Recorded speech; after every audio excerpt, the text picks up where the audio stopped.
The Fillmore district used to be a thriving, diverse neighborhood with African Americans migrating and seeking work. And after World War II, American cities were so focused on this experiment and idea of urban renewal. A boy last week, who was 16 in San Francisco, told me on television. Thank God we got him to talk. Maybe somebody will start to listen. He said, I got no country, I've got no flag. Now he's only 16 years old. And I couldn't say you do. I don't have any evidence to prove that he does. They were tearing down his house because San Francisco is engaging, as most northern cities now are engaged, in something called urban renewal, which means moving the Negroes out. It means Negro removal. That is what it means. San Francisco was one of the main cities that was doing this from the 40s all the way into the 70s.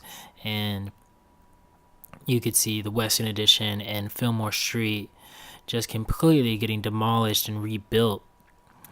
Over a 2.5 mile span, there was a redevelopment plan put in place by San Francisco to put in 33 new 10-story buildings. There's new shopping centers, new housing, and of course, all of these redevelopments were too high in price for the current residents to move into, so they were displaced and no accommodations made for them. And also, of course, the majority of this population being African American ran into redlining when they tried to move in. Redlining were these maps given to the banks that outlined areas of low income so that way they could refuse to give them home loans. So African Americans in the Western Addition ended up being displaced in the thousands. Today, we see these billion-dollar tech companies in San Francisco are just pushing the poor out of the projects.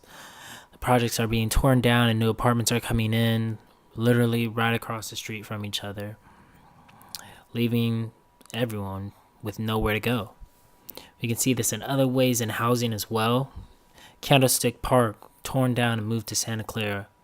The 49ers moved where the money was and took a piece of history away from neighborhoods like Bayview and Hunters Point.